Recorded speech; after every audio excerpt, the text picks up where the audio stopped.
Okay, this is a brief tutorial to show my worship team guitar players how to play the chord shapes used in the song You Are Good, made famous by Israel Houghton.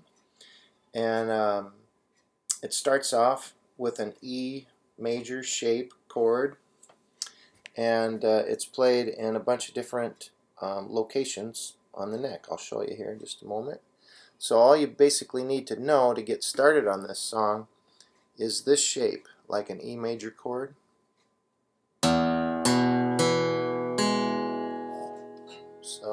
let's see, where's the camera? There we go. Just like that, okay?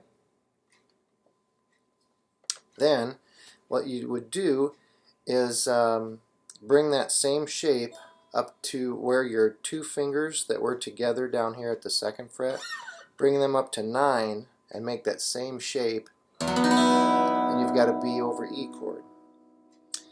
Take that same shape up to the 12th fret, where those two fingers that are side by side go to the 12th fret. That's a D over E chord.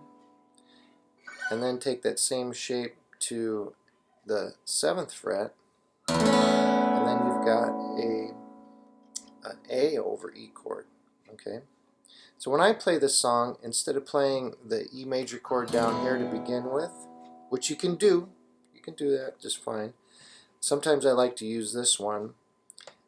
This is the one where your index finger's at the 7th fret of the A string, and then the 3rd finger is at the 9th fret of the D string, followed by the pinky finger on the 9th fret of the G string. And then you can let all 6 strings ring out, and you get this nice fat E5 chord. Okay, so I usually start the song with that, and then I go to the B over E chord because I'm already there at the 9th fret. There's that E shape, and then up to 12, and then down to 7. Okay, and then kind of up to speed, it would sound like this.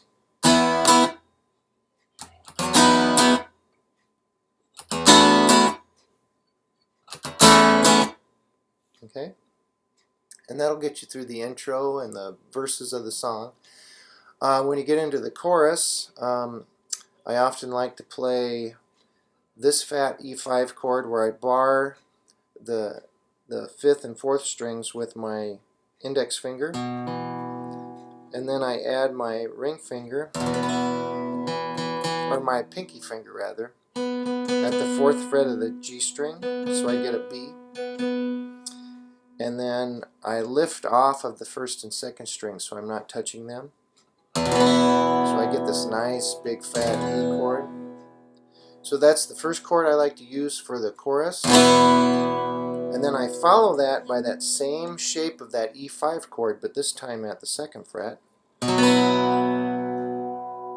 and then I take that same shape and move it up to where the index finger would be at the 5th fret, and I get my D chord, and then I slide back down, letting those same two fingers just sort of glide across the two middle strings where I get an A2 shape.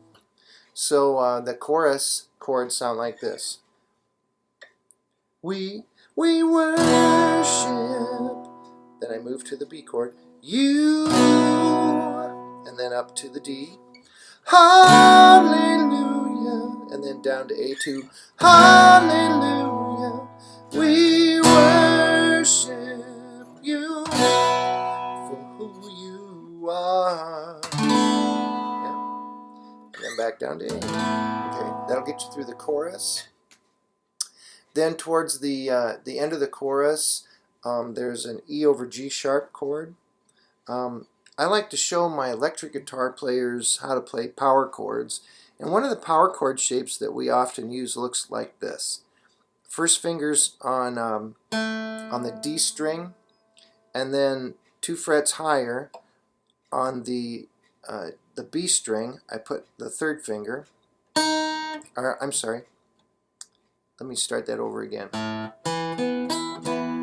On the first finger goes on the D string, okay, And then I put the third finger on the 4th fret here of the G string, followed by the pinky on the next fret of the B string up on the 5th fret. So I get these 2 or 3 notes. It's a little sharp. Okay. That's a nice power chord shape, very useful on electric guitar. And if you can get started with that shape, you can move that around anywhere on the neck. And the root is wherever the pinky finger is or wherever the first finger is, because those are both root chords. And you can move it around. Here's a G power chord, here's an A power chord, and here's an F power chord. And then if I slide it back a half fret, it becomes an E power chord, okay? So if you can kind of teach your hand how to make that shape, it really pays off, because you've got this extra finger doing nothing. And if you put it at the same fret that your 3rd finger is, but put it on the last string, the 6th string, you'll get the E over G sharp chord. And then that is movable anywhere on the neck. So very useful. That's how you do E over G sharp in a kind of a standard way. In a non-standard way, you could do E over G sharp like this, and mute the A string, so you can do kind of a 3-fingered thing. You'll see that on the chord sheet. And that's maybe a little easier way to get away with E over G sharp. Okay. B minor 7, a lot of times I'll play it like this. Skip a string, and then in this song I like to play it like that instead of like this. You can play it like that if you want to, nothing wrong with it. But most of the time I do it this way. I like the sound of it. And then you move to a C chord, and then D chord, and then E minor 7. Okay.